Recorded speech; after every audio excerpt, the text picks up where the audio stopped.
Hey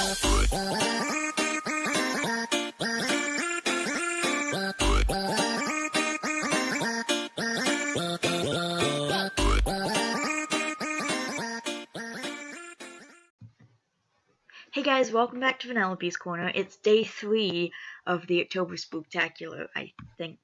Day 3. Yeah, it's day 3 of the October Spooktacular, and I'm about to read chapter 2 of a book I started reading a long time ago. I read chapter 1 a while ago, I think, on this channel, and I'm about to read chapter 2. I'll leave the link to chapter 1 below so you guys can go and see it. Anyway, so let's get started. Chapter 2. Child or Monster? In a haze, I sat at the table eating my breakfast of cornflakes as the man who owned me sat across from me, watching the morning news. Once upon a time, I had great respect for the man and was known to call him father.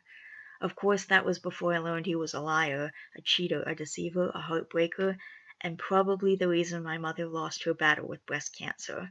I glanced up at him, watching as he waited for his whore to bring him his breakfast.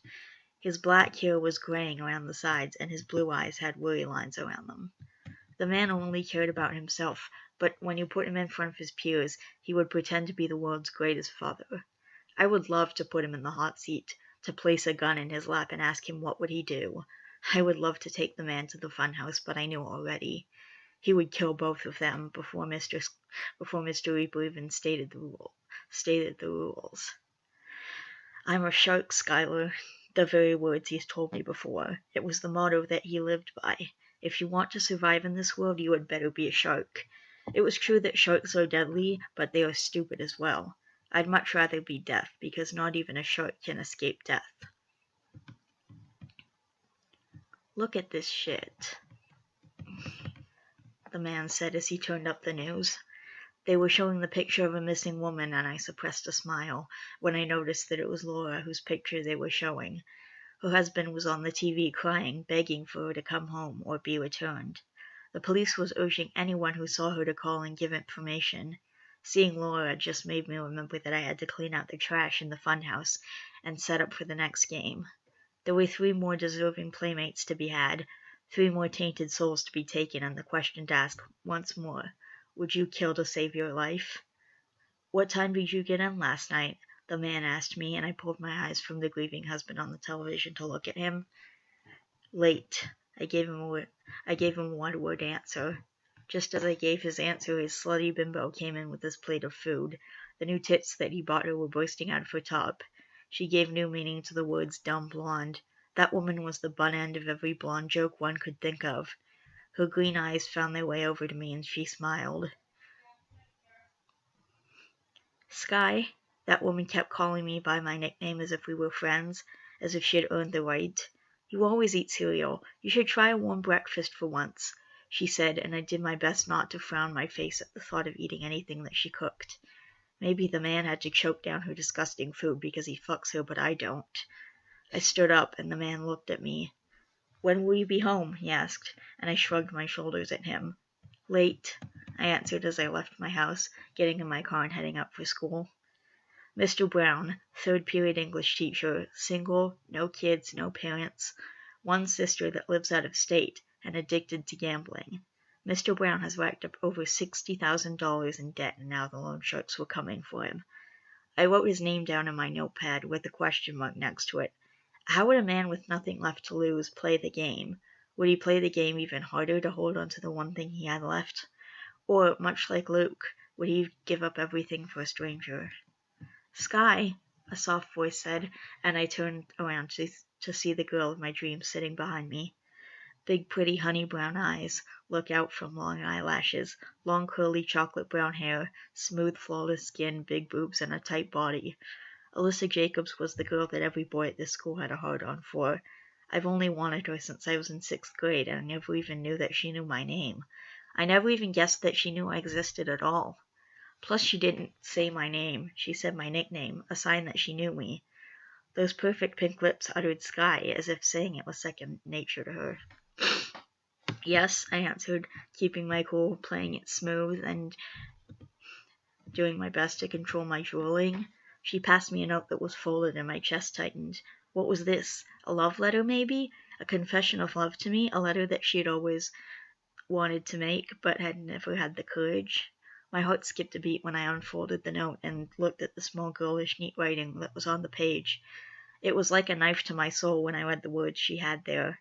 Does Jake like me? It came complete with a heart to dot the I in like, and a no and yes box to check. Jake Landon had been my best and only friend since first grade, and Alyssa was asking me if Jake likes her. I was just the middleman, just the messenger, the lowly errand boy. It was a wound to my ego that she would ask this of me. Of course she didn't know anything about me. No one in the school knows. Besides, who wouldn't want Jake? Captain of the football team, straight-A student, president on the student council. If I didn't know him, I would think he was perfect. He was popular and fun and the it boy at school. All our lives people have flocked to him, so it only made sense that Alyssa would as well. They both ran in the same circle, and I was the freak on the outside.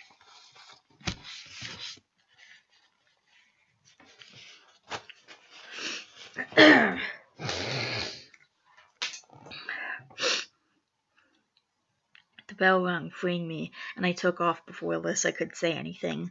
I found my normal table and sat as I did my homework for my next class. Freak alert, one of the so-called jocks said before bumping into me. Dan Moore, linebacker, D-grade student, father abandoned him last year, mother killed herself 3 months ago, been living with his aunt since then. Dan Moore was your first-class idiot who thought that he could bully me. How quickly we forget our encounters, but in time Dan would learn again. If he wanted to bully, I would have to teach him how. Bullies are such idiots, at least they all seem to be, as though they lack the smarts to know who to bully.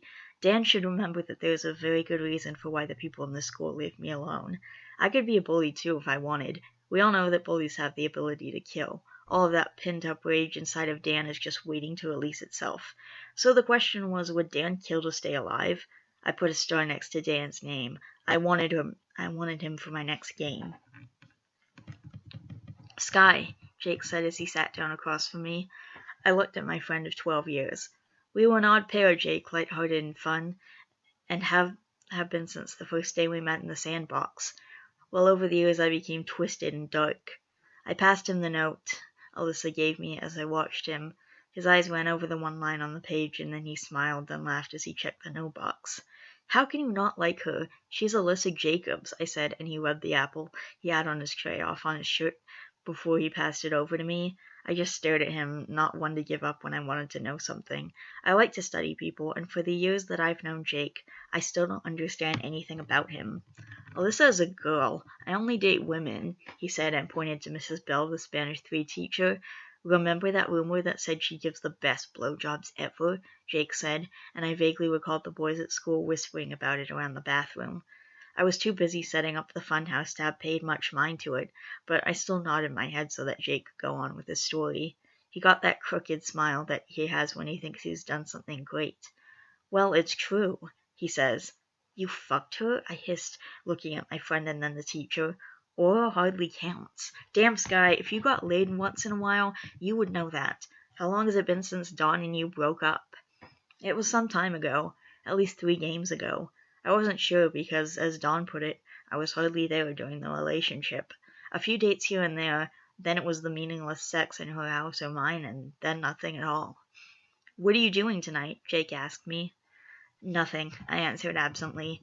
It was a lie, of course. I needed to clean up the funhouse tonight. I needed to set up for the next round. Then you're coming to Dan's party with me.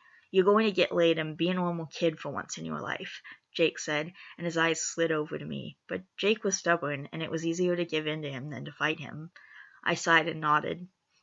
That was classic Jake, never asking, just telling. Maybe that's why people respected him. He was a great leader. I never ask for things either. I take what I want. Well, Jake makes you give it to him. It made me wonder, though, when faced with death, what would someone like Jake do? Save himself or die? I kind of want to read Chapter 3 because I feel like this is barely a video, and I feel like I have some time left, but me and my mom are going shopping, and I want to take a few minutes to, relax and stuff before we do that. So, I love you guys. I love each and every one of you guys. Please excuse how crazy my hair is in this video. Please don't forget to always be yourself. Vanellope signing out.